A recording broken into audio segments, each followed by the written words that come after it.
সরস্বতী পুজো আর দিদির ছেলের বিয়ে একদিনে পড়েছে। দিনটা খুব ভালো, ওয়েদারটাও খুব ভালো। দিদির বাড়িতে আমরা সকাল সকাল চলে এসেছি। সকাল বলে ভুল হবে, এসেছি 12টা 12:30টার পর। যাই হোক, এখন এসে দেখলাম যে অনেক তথ্য এখনও রেডি করা বাকি আছে।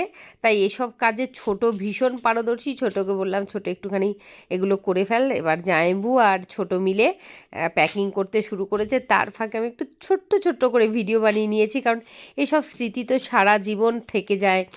এরকম একটা ছোট্ট ফেসবুক বা ফোনের মাধ্যমে মানুষ হয়তো একদিন নাও থাকতে পারে, চলে যাবে, কিন্তু এই ছোট্ট মুহূর্তগুলো সারা জীবন রয়ে যাবে, তাই না?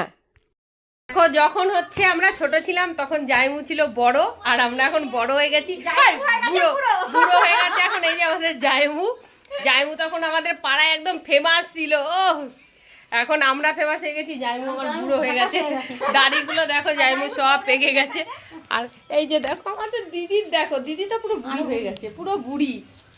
তখন বাপরে বাপ, আমরা ছোট ছিলাম, জাইমু আসলে পাড়ার মধ্যে কি বাপরে চলতো। এই জাইমু, তোমার প্রিয় শালী ফুলিরে বললে না? আহা রে, ফুলি দিতে বললো না রে।